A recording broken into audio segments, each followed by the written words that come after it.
Muy buenas tardes. A nombre de la Unidad de Educación Virtual, le damos la más cordial bienvenida al séptimo webinario con el tema Administración por Procesos. Para la realización de este webinario, ustedes tendrán habilitada la sección de chat que se encuentra en la parte inferior izquierda. Posterior a la presentación de contenidos, se realizará la sección de preguntas y respuestas. Así ustedes podrán manifestar sus dudas e inquietudes sobre alguno de los temas tratados. Finalmente, agradecemos su respuesta sobre el webinario en la encuesta de satisfacción que estaría habilitada. Les recordamos que durante la presentación de los contenidos pedimos a los participantes utilizar únicamente la sección de chat en la que dice sala, únicamente, y no dirigir sus inquietudes a los moderadores en los que se encuentran habilitados. Agradecemos su atención, muchas gracias. Buenas tardes con todos. Por favor, me confirmen si es que me están escuchando, por favor, a través del chat. Ok, muchas gracias. Bienvenidos todos a nuestro proyecto de webinarios gratuitos. Estos webinarios son un conjunto de seminarios impartidos a través de la web que están basados en las tendencias del Live e-Learning o programas de formación en vivo. Para el desarrollo de este webinario, nosotros trabajamos con la plataforma Blackboard Collaborate. Los requisitos para participar son una conexión de Internet mínimo de 128 kbps y que contengan altavoces de preferencia de tipo diadema para que puedan escuchar mejor. La participación, como se les había indicado, se realizará exclusivamente por mensajes de texto a través del chat. Aprovechamos la oportunidad para invitarles a nuestros próximos cursos que inician el 11 de noviembre. Las matrículas son hasta el 6 de noviembre. Los cursos que están nuevos son Administración por Procesos, Presentaciones Interactivas con Prezi, PNL Básico, Herramientas Básicas para el Desarrollo Personal. En este séptimo webinario gratuito de Administración por Procesos, contamos con la presencia del ingeniero Dani Trujillo. El ingeniero es un profesor a tiempo completo, tanto en forma presencial como semipresencial, en las universidades Internacional SEC y UBLA. Además es director y corrector de tesis de grado, tutor virtual del curso de Administración por Procesos del CQPN. Tiene experiencia como profesor de varias instituciones educativas de prestigio y ha participado como expositor de algunos seminarios. Ingeniero Dani Trujillo, le damos la bienvenida y a todos los participantes, gracias por su presencia. Por favor, ingeniero, quedamos en sus manos. Buenas tardes, por favor, ¿me escuchan? Bueno, buenas tardes a todos. Mi nombre es Dani Trujillo, es un gusto compartir el presente webinario. Esperemos que les sirva y sea de su absoluto agrado. Primero comenzaremos por definir la temática de administración por procesos. Citaremos a Harrington, quien nos menciona que la administración por procesos es una forma de organización diferente a la clásica, y en la que prima la visión del cliente sobre las actividades de la organización.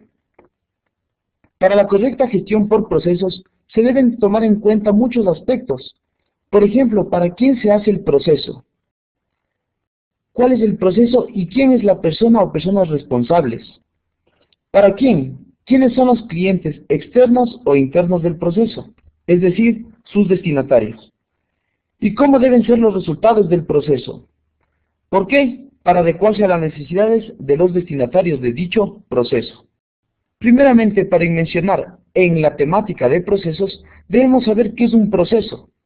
Para esto citaremos a algunos autores, como por ejemplo, Hernando Mariño, quien define al proceso como el sistema de actividades que utiliza recursos para transformar entradas en salidas, o también como la secuencia de acciones o conjunto de acciones encadenadas que transforman en productos o resultados con características definidas unos insumos o recursos variables, agregándoles valor con un sentido específico para el cliente. Podemos observar en la presentación una representación gráfica de Summers, quien define el concepto de proceso mediante 3 etapas básicas: entrada, el proceso y la salida.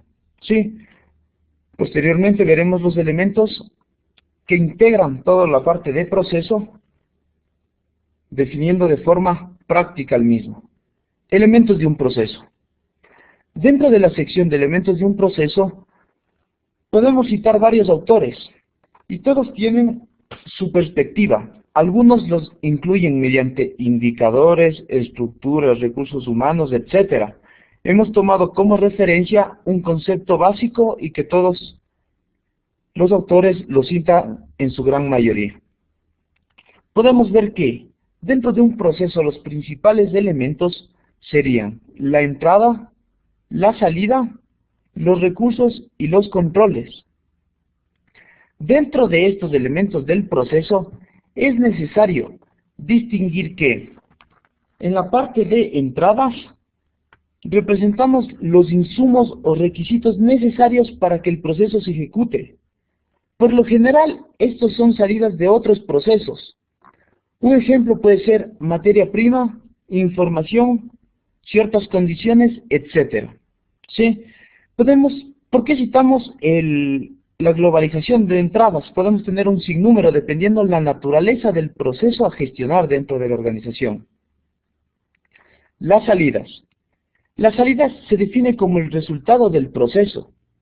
Puede ser un bien o un servicio. Ejemplo, un automóvil, la entrega de conocimiento en una unidad educativa, entre otros. Recursos y estructuras. En la sección de recursos, nosotros podemos contar, por ejemplo, con maquinaria, que nos ayuda al proceso para la ejecución. ¿Sí? No van directamente en el producto, pero permanecen durante la ejecución del mismo. Controles. En el elemento controles podemos hablar de un sistema conformado por la metodología y herramientas aplicadas para la ejecución de tareas de control que se ejecutan sobre las actividades de dicho proceso. Como les había mencionado, al momento en que hablamos de elementos de un proceso, podemos citar varios autores y cada uno tendrá su perspectiva y definirá de acuerdo a la naturaleza o enfoque que tenga.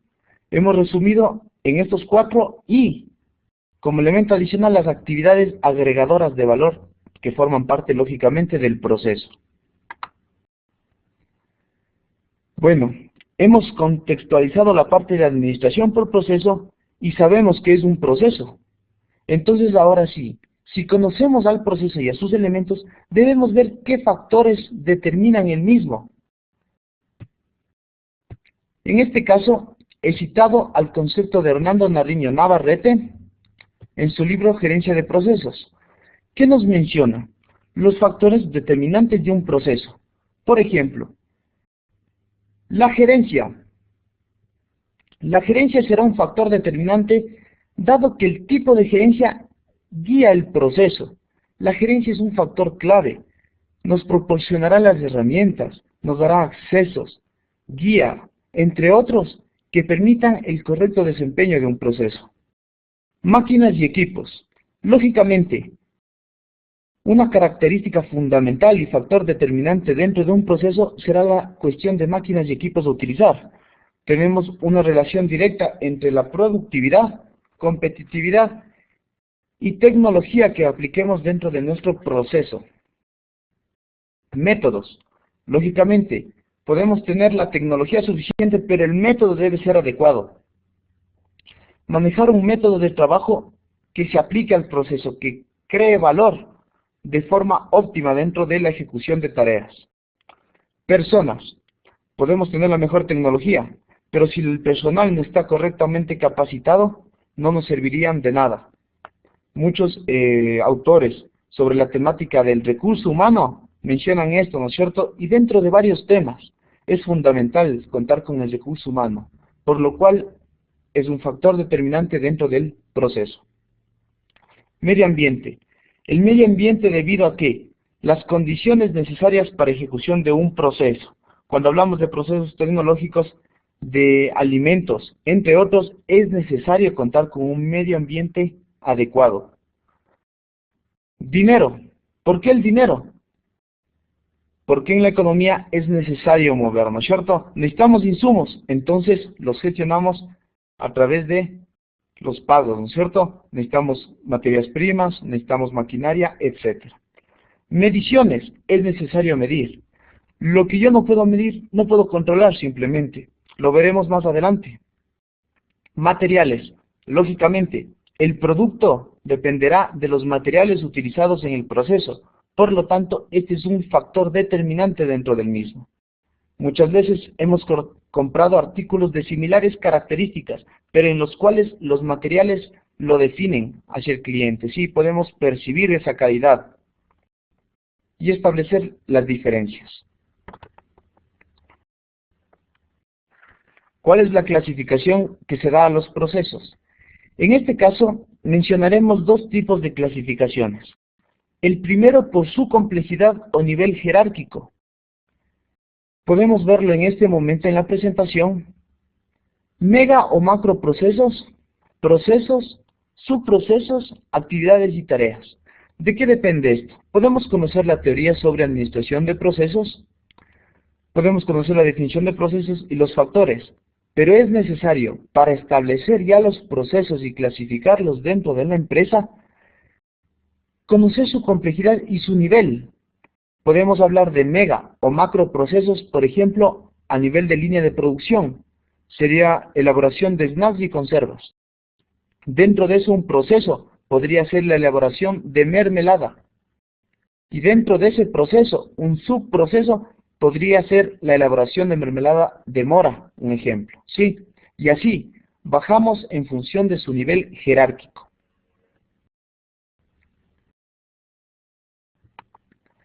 La segunda gran clasificación comprende por su importancia dentro de la organización.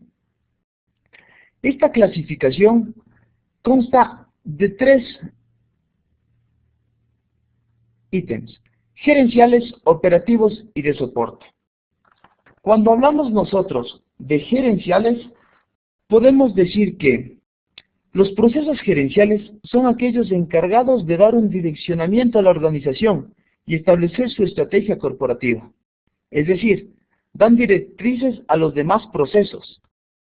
Son responsabilidad de la alta gerencia y se ejecutan con su guía y liderazgo. Generalmente se los suele llamar gerenciales, estratégicos y tienen mucho que ver con la visión de la empresa. Un ejemplo de macroproceso dentro de la parte gerencial podría ser la estrategia corporativa, el manejo de relaciones externas, gestión de clientes, investigación y desarrollo, entre otros. Los procesos operativos, también llamados primarios o productivos. Estos procesos son los encargados de generar el producto o servicio que se entrega al cliente. A partir de estos procesos, el cliente podrá percibir y evaluar la calidad. Son llamados también procesos misionales, ya que su origen radica en la misión de la empresa. Un ejemplo, Mariño nos presenta macroprocesos operativos, como manufacturar y entregar en el caso de industrias, comercializar y vender, entre otros. Y por último, los procesos de soporte. Los procesos de soporte son también calificados como de apoyo. Son procesos responsables de proveer todos los recursos necesarios para la organización. Un ejemplo puede ser la gestión ambiental, el sistema de información, gestión del talento humano, entre otros. Bueno, nosotros clasificamos los procesos dentro de una empresa, pero esta clasificación no pretende relegar ningún proceso. Sí, tampoco cae en la discriminación de procesos uno de otro, sino más bien es la contextualización de los procesos, darles una estructura y un orden adecuado, de tal forma que la gestión de la empresa sea más acertada y con una buena orientación hacia el cliente. Podemos ver que los procesos de alto impacto, digámoslo así, podrían ser los operativos, al estar en contacto directo con el producto, pero los procesos de soporte y gerenciales son necesarios dentro de la organización. Por lo tanto, no los estamos relegando, simplemente los estamos dando un orden específico.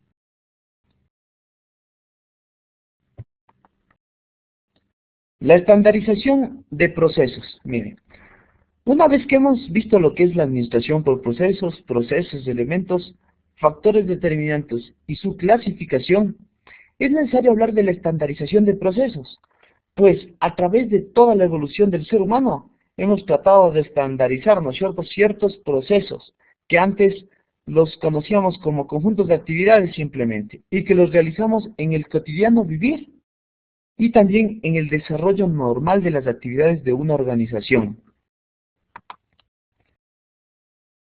Empecemos con una breve introducción. Realizar la estandarización de procesos mediante levantamiento y diseños apropiados que permitan dar una estructura adecuada a los procesos ejecutados dentro de una organización. Entonces vamos a estandarizar el trabajo, ¿verdad? Vamos a encontrar esa base que nos permita mejorar hacia el futuro y romper esas barreras que nos impiden cada vez crecer más como organización. Para estandarizar, lógicamente, ¿qué es lo que vamos a utilizar nosotros? Varias herramientas. Una de ellas, y la primera en citar en el presente curso, es el mapa de procesos. ¿Qué es el mapa de procesos? Miren. El mapa de procesos es una herramienta, sí, que nos va a permitir tener una visión amplia de la organización desde la perspectiva de procesos. Podemos ver en su estructura que tenemos procesos gobernantes, procesos productivos y procesos de apoyo. Ya vimos esta clasificación, ¿verdad? El mapa de procesos nos permite visualizar, como les dije, de forma general a la organización, en sus macroprocesos generalmente. Sí, por ejemplo, en procesos gobernantes, si ustedes miran en la parte superior, podríamos nosotros identificar procesos como gestión de clientes, estrategia corporativa, cultura organizacional, investigación y desarrollo, entre otros, que tienen mucho que ver con la visión, habíamos definido, ¿verdad? En la parte central podemos identificar los procesos productivos. Estos procesos productivos iban ligados directamente a la misión de la empresa y tenían una relación directa con el producto. Entonces, podemos hablar dentro de los procesos productivos, por ejemplo, la gestión de pedido y materias primas, la elaboración del producto como tal, y la parte de distribución y servicio al cliente. ¿Sí? Tiene mucho que ver y agrega valor directo al cliente. ¿Sí? Y por último, los procesos de soporte o de apoyo. No son menos importantes, son muy necesarios en una organización, pero resultan en su clasificación como de apoyo. Un ejemplo podría ser gestión del talento humano, la administración financiera, mantenimiento de instalaciones, entre otros.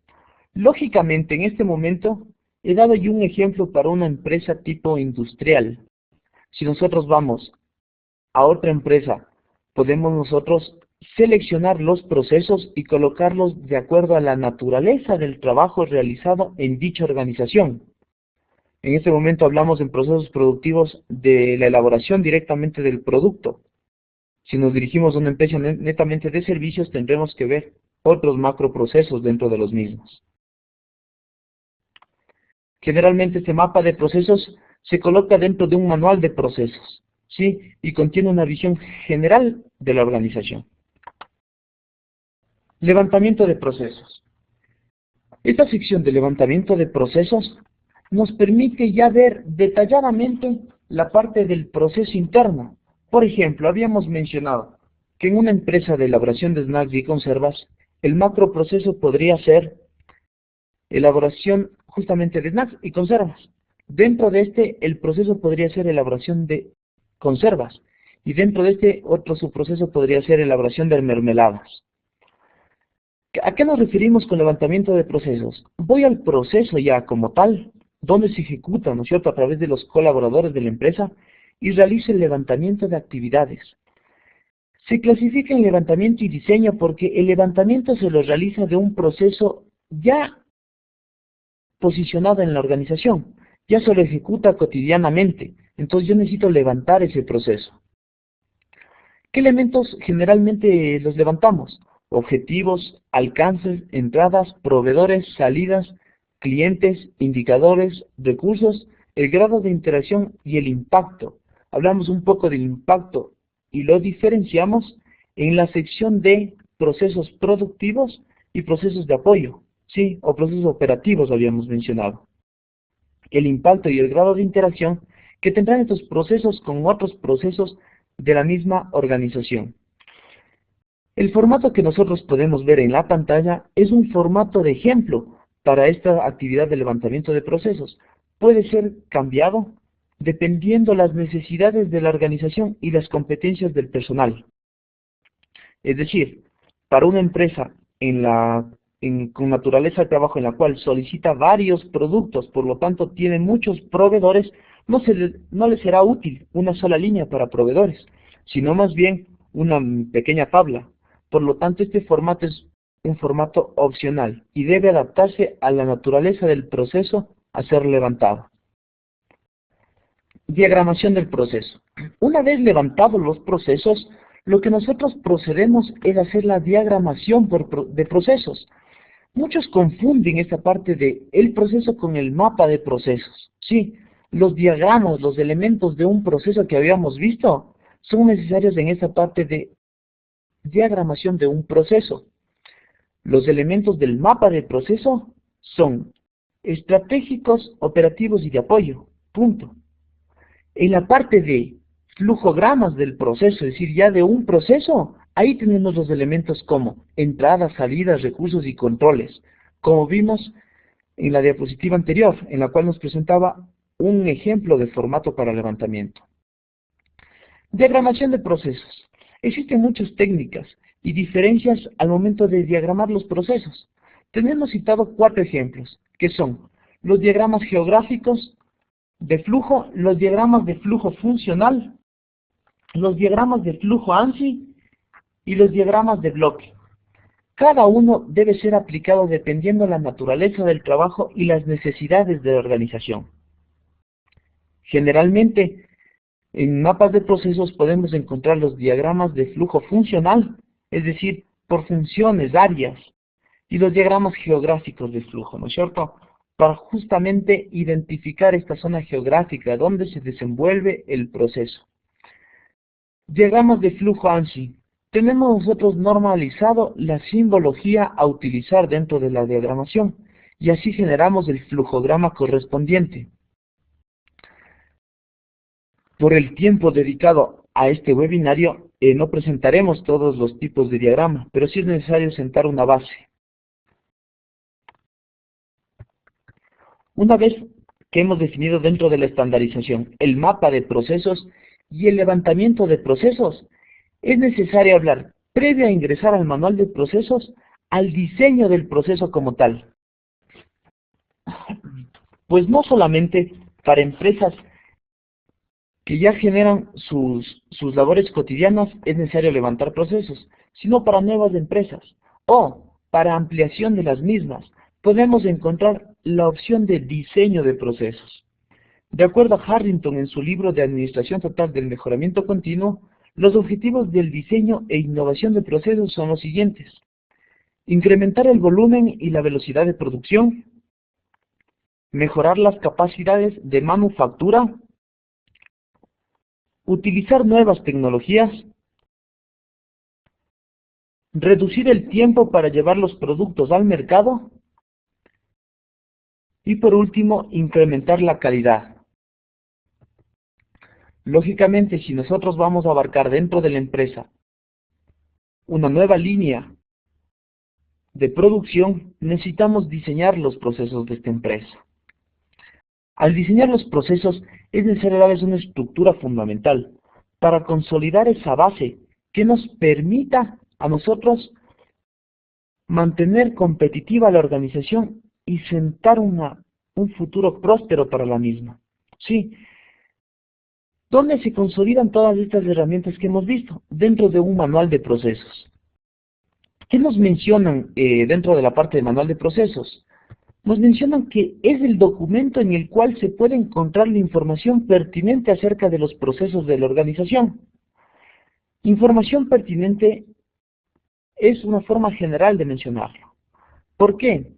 Podemos hablar de la competencia del personal, necesidades de la organización y naturaleza de los procesos realizados en dicha organización, lo cual nos llevará a gestionar un mapa de procesos, flujogramas de cada proceso, procedimientos de ser el caso, caracterización, descripción del proceso, flujogramas, etcétera, etcétera, ¿no es cierto? Entonces, dentro del manual del proceso podemos consolidar toda esta información. Como su nombre lo dice, es un manual orientado a la parte de procesos. Ahora bien, ¿cuáles son los objetivos de este manual? ¿Por qué hacer un manual dentro de una organización? Primero, proporcionar una guía para la ejecución de actividades al personal de la organización. Contar con un fundamento en el cual se identifique rápidamente la estructura de procesos de la organización. Orientación eficiente del nuevo personal o en el caso de cambio de funciones del personal interno. Es necesario, ¿verdad? ¿Cuántas veces hemos encontrado organizaciones en las cuales no hay una base teórica o una documentación adecuada, por lo cual una persona se vuelve indispensable en ciertas actividades o procesos de la organización? Una ayuda realmente importante podría ser este manual de procesos. Nos permitiría orientar a las personas nuevas a los cambios internos de funciones o poder solventar, en el caso de falta de un colaborador, con otro mediante este manual. Lógicamente, tendrá un impacto negativo en la parte de tiempos y eficiencia en la ejecución del proceso, pero podremos ya gestionarlo.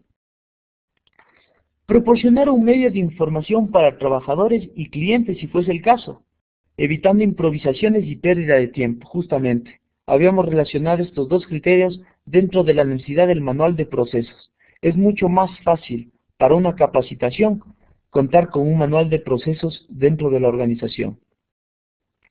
¿Qué permite? Permite documentar estos procesos, de tal forma que se almacene el contenido interno generado en las labores diarias, es decir, darle un valor agregado organizacional. Sí, a través de este manual de procesos, por ejemplo. Tenemos una base sentada ahí y podemos ir agregando y modificando constantemente, ¿no es cierto? Hablando de un ciclo de mejora continua de estos procesos a través del conocimiento interno generado. Muchos procesos se van innovando en el tiempo, cuentan con mejores recursos, mayor tecnología, etcétera, pero nunca los documentamos. El momento en que el responsable del proceso se separa de la organización, es una catástrofe o un caos poder reemplazar ese puesto. Lo que se realiza es un manual de procesos y reducimos ese riesgo, ¿verdad? Ese gran impacto que vamos a tener dentro de la misma. La elaboración del manual del proceso, miren. Los manuales de procesos dependen lógicamente de la competencia del personal y las necesidades de la organización, como habíamos mencionado. Pero en general, podemos citar algunos componentes básicos de este manual. Una página de portada, en el cual consten los datos básicos de la organización, la fecha del documento y el número de edición, ¿verdad? Título y edición es necesario para ver cuándo ha sido actualizada por última vez. Índice o contenido manual, que nos permite identificar rápidamente cómo está estructurado nuestro manual. Una introducción, objetivo, glosario de términos. Muchas veces tenemos que suplir personal técnico y es básico tener un glosario de términos a nivel tecnológico, de procesos técnicos, entre otros.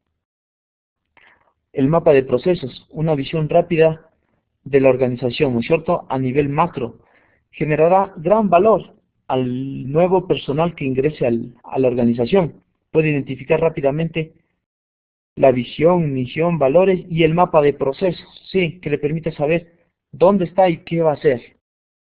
Caracterización de los procesos, descripción de los procesos, descripción de actividades y representación gráfica, mire. Ya los procesos a nivel de trabajo, es decir, ya los procesos de la organización como tal. Un ejemplo podría ser en la empresa industrial citada, la elaboración de una mermelada de mora.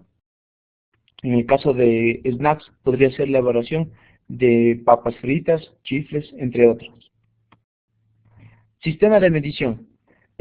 Más adelante mencionaremos exactamente lo que nos referimos con la parte de medición, pero es necesario establecer puntos de control y medida, ¿sí?, para el proceso. Lo que yo no puedo medir, simplemente no puedo controlar. y anexos. Dentro de los anexos podremos situar información relativa a la naturaleza del trabajo, formatos de ser el caso de levantamiento de procesos, ciclos de mejoras, entre otros. Medición y control de procesos. Dentro de la sección de medición y control de procesos, nosotros podemos dar una breve introducción, que es: las medidas en el proceso son ventanas a través de las cuales se les puede observar y controlar. Estas ventanas deben ser confiables y deben permitirnos una visión continua del proceso. Sin medición confiable no es posible tomar decisiones inteligentes, nos menciona Harrington en su libro. ¿Qué es lo que podemos obtener nosotros de esto? Miren, generalmente en la gestión por procesos se pueden identificar varios tipos de indicadores y muchas organizaciones han caído en el error de gestionar demasiados indicadores dentro de un proceso. Es necesario definir qué voy a medir, qué proceso, para qué me va a servir y si realmente aporta valor hacia mi organización. Cito a Navarrete: para poder controlar, mejorar o comparar cualquier proceso y conocer qué está sucediendo con él, el responsable del mismo debe instituir medidores o indicadores que, como su nombre lo indican, midan o indiquen el nivel de desempeño de dicho proceso. Es muy difícil administrar un proceso que no se puede medir. Lógicamente, necesito una base para mejorar. Y esa base debe ser en base a datos. Yo tomo datos y según eso veo qué voy a mejorar en cada proceso de la organización. ¿Qué nos presenta Harrington? Las 11Q. Nos presenta las 11Q. Me dice: medición fundamental para...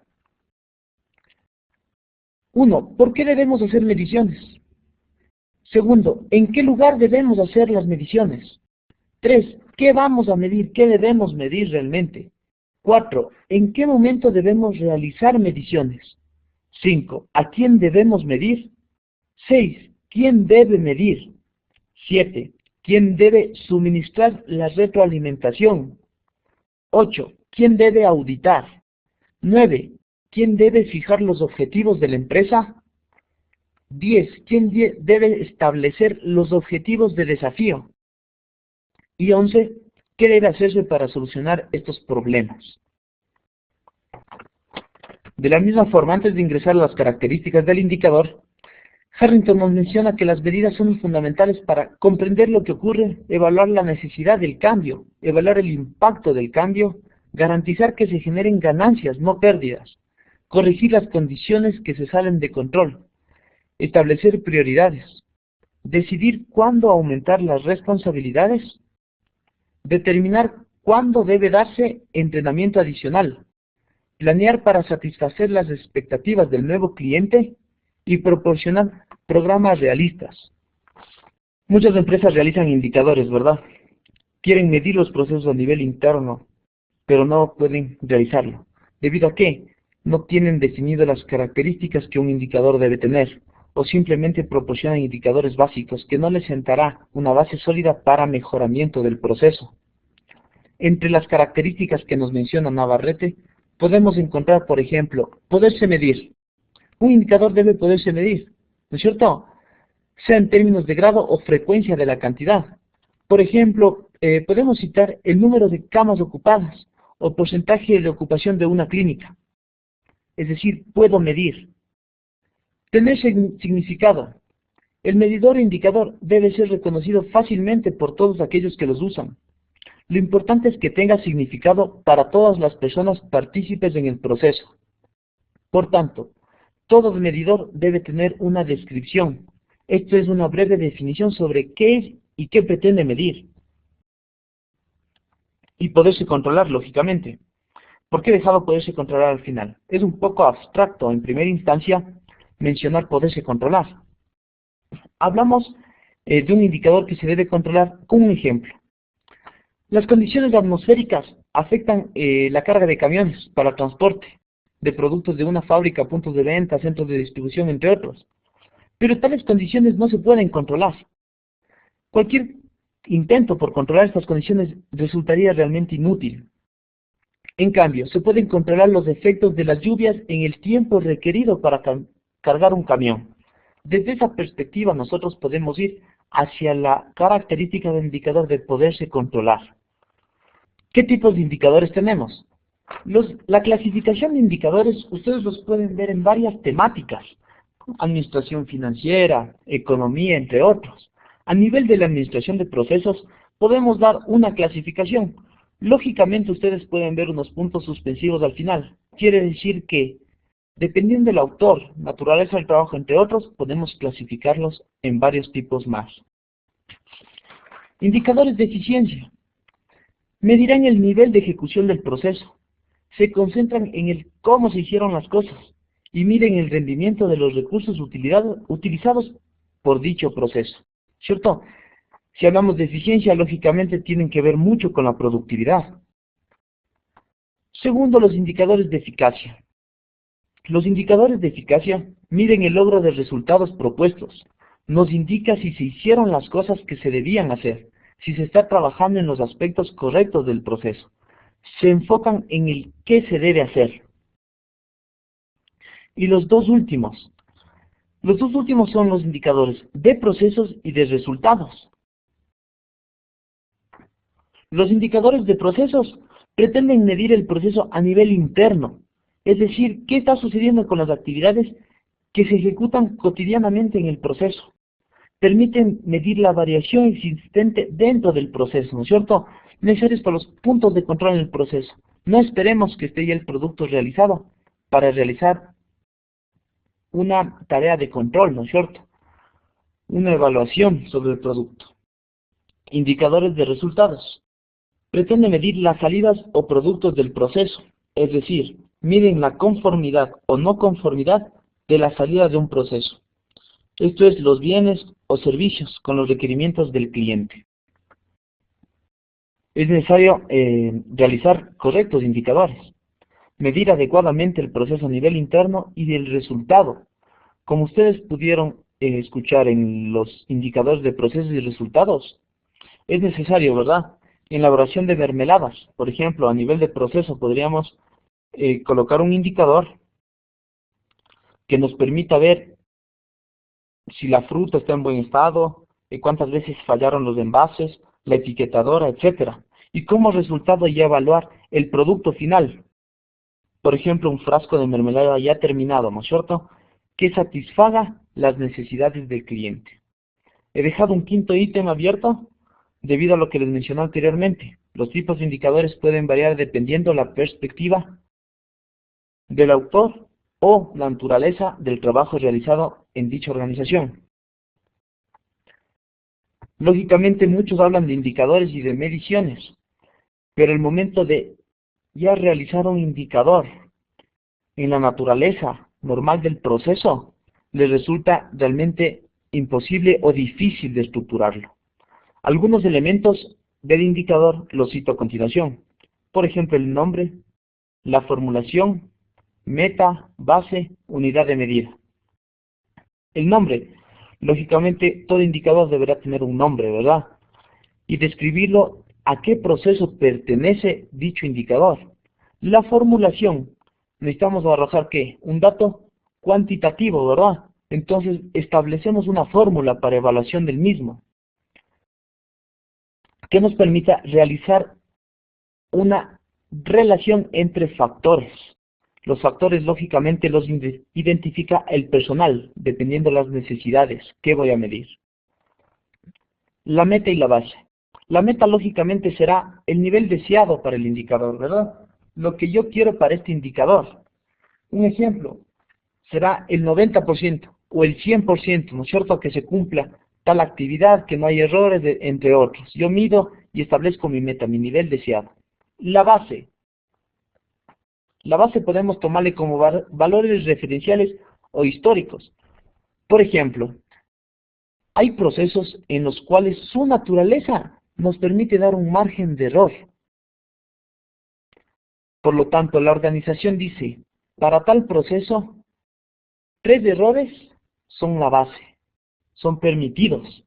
Entonces, hablamos de datos históricos.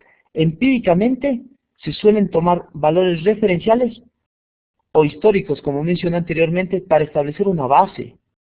como elemento de un indicador.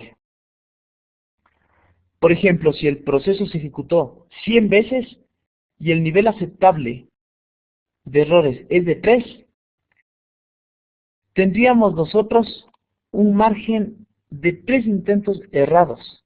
Sí, es decir, la calificación de 97 sobre 100 sería una ejecución correcta del proceso, ¿sí? Y no afectaría a mi indicador directamente. Unidad de medida. Hablamos de unidad de medida, por ejemplo, en porcentajes o en una escala de 0 a 1, ¿verdad? Algunos lo suelen llamar por unidad. En algunas temáticas dentro de la parte técnica, etcétera, podemos encontrar estas definiciones. Generalmente a nivel de indicadores hablamos de porcentajes como unidad de medida.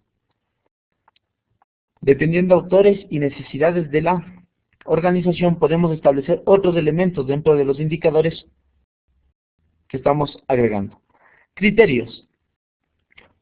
El momento en que yo documento una tabla de indicadores dentro de un mapa de procesos, como sistema de medición, como anexo o como ustedes crean pertinente, debemos hablar de la frecuencia con la cual voy a medir el proceso. Podemos medir a nivel diario, semanal, mensual, anual, entre otros, dependiendo la necesidad del proceso y de la organización. Herramientas de control. ¿Cómo controlo yo el proceso? ¿Bajo qué estándares, verdad?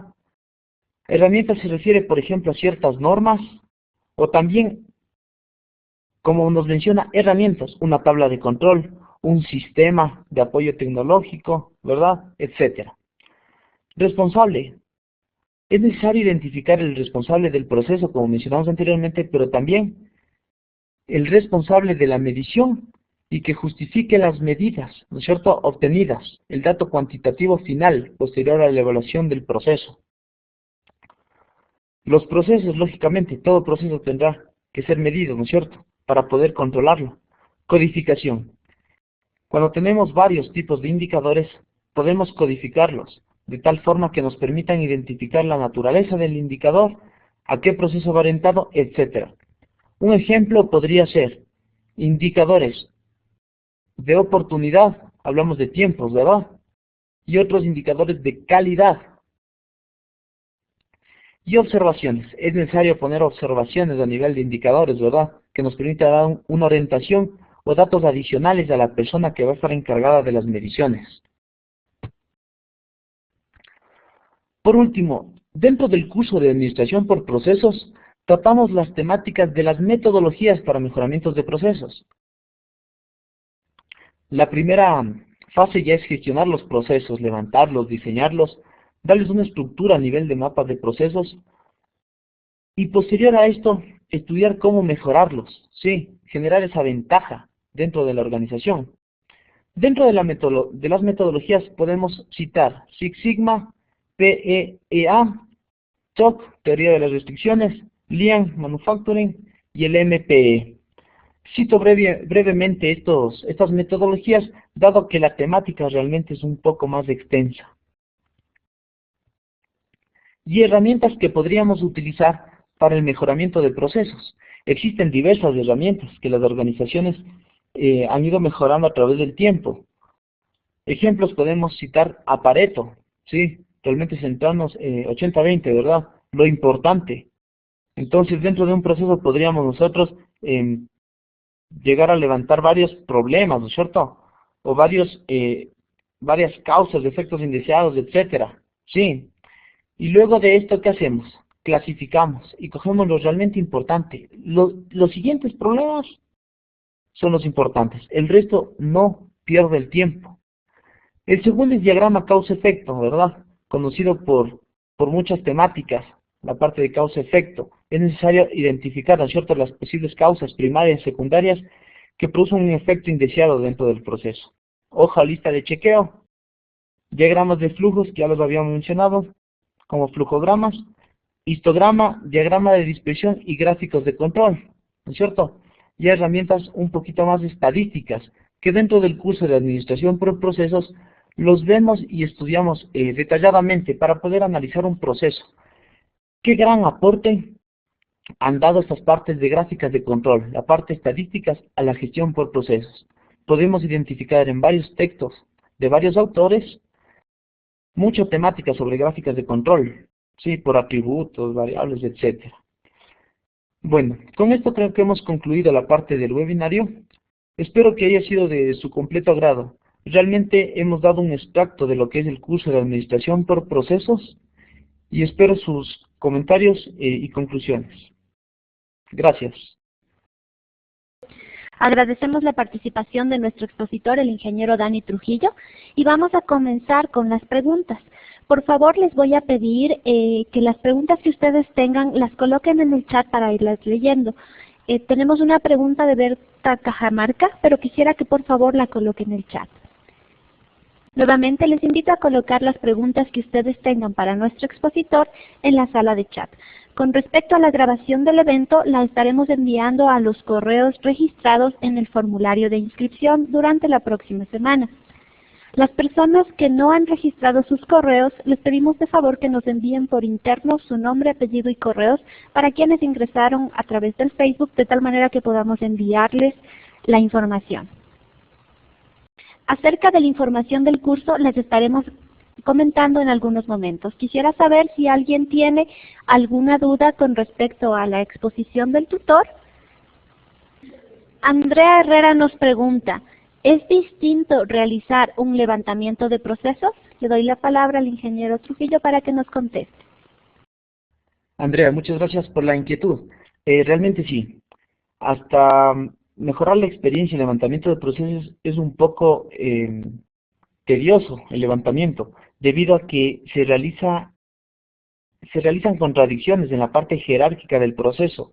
Un ejemplo, vamos a una empresa industrial como la que habíamos mencionado en la videoconferencia y vamos a levantar el proceso de elaboración de mermelada de mora. Entonces comienza a haber una divergencia de criterios y establecimiento del nivel jerárquico de actividades. No es lo mismo cortar la fruta que licuar, ¿o sí? Es la pregunta base. No es lo mismo, por ejemplo, hablar de empaquetado que de hervir agua. Entonces, establecemos primero el nivel jerárquico. Lógicamente, dentro del programa de administración por procesos, entregamos cierto material, el cual puede ser adaptado al levantamiento justamente de procesos. Un ejemplo es el formato presentado en las diapositivas.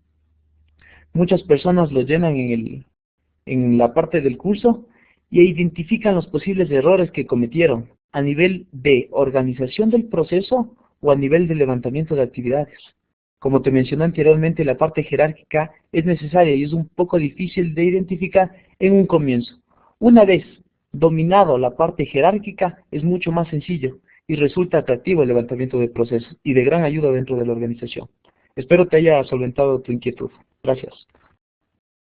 Ingeniero, Hernán Jaramillo nos pregunta, ¿se puede controlar toda actividad con indicadores? Gracias por la pregunta. Realmente, mira, el indicador es necesario colocarlo cuando debemos medir algo. Sí, no caigamos en los errores que muchas organizaciones han realizado, de generar indicador tras indicador y tras indicador. Ya no es una herramienta adecuada para la medición de procesos, sino más bien se vuelve en un trabajo adicional para la organización. Sí, nosotros complementamos la parte de indicadores con tareas de control dentro del proceso. La simbología no fue presentada aquí, sino únicamente los diagramas de flujo, pero cada proceso tiene una actividad de control. Por ejemplo, al momento antes de mezclar la fruta en la elaboración de conservas, podríamos hacer una actividad de control que nos permita ver si el licuado de la fruta es adecuado. Es una actividad de control y no requiere necesariamente de un indicador. O, por ejemplo, podríamos ver si la temperatura del agua es la óptima para mezclar los ingredientes, ¿no es cierto? Entonces nosotros tomamos un instrumento de medición, termómetro, entre otros, y podemos medir directamente. Sí, entonces no necesariamente tengo que poner un indicador en esa actividad, mira. Complemento con varias actividades de control y entre otras herramientas. Te agradezco tu pregunta, espero haberla solventado. Gracias. Ingeniero, Selene Vargas nos pregunta, ¿Existen otros tipos de evaluación de procesos aparte de los indicadores? Bueno, a nivel de medición y control de procesos establecemos indicadores, pero existen muchas más técnicas. Por ejemplo, el análisis de valor agregado del proceso. Una vez levantado el proceso, lo que nosotros hacemos es ver qué tiempo demora y cuál realmente es el tiempo de valor agregado que se le está dando. Sí, la temática es un poco extensa, pero sí existen muchas técnicas más para medición, control, mejoramiento de procesos. Una de las que te cité es el análisis de valor agregado. Espero haber solventado tu duda, Selena. Muchas gracias por la pregunta. Berta Cajamarca nos pregunta, ¿cuántos indicadores es recomendable manejar por procesos? Bueno, a nivel de indicadores, tenemos grandes temáticas, ¿no? Como por ejemplo, podemos citar la parte de indicadores de oportunidad, indicadores de calidad. También podríamos leer la temática sobre Balance Scorecard. Sí, depende de la naturaleza del proceso, el nivel de complejidad y el impacto que éste tenga. Al momento que hablamos de impacto, si es de gran impacto el proceso, lógicamente tengo que medirlo de una forma más detallada. Entonces, hablar de una receta o un estándar no podría decirlo directamente, sino más bien, usualmente para un proceso básico es un indicador de oportunidad, es decir, el tiempo, ¿no es cierto?, que demora el proceso en entregar su producto, y de calidad, las características inherentes, ¿no es cierto?, que van a satisfacer al cliente. Gracias por tu pregunta, espero haber satisfecho la misma. Marcos Waldo nos pregunta, ¿cuánto tiempo te tomaría organizar un levantamiento de procesos en una organización? ¿Un promedio? Bueno, por consultorías realizadas, por ejemplo, para una industria mediana con 2 líneas de producción máximo, hemos demorado entre 2 a 3 meses a tiempo completo. Pero el tiempo realmente depende de la naturaleza del trabajo de la organización. Existen organizaciones donde hay trabajo donde predomina la parte manual, entonces es mucho más extenso realizar el levantamiento de un proceso. ¿Sí? Si tú realizas el levantamiento del proceso donde tú trabajes actualmente, podrías demorarte, por ejemplo, para un solo proceso bastaría con un día, ¿sí? Y estandarizar de forma correcta. Espero haber solventado tu pregunta.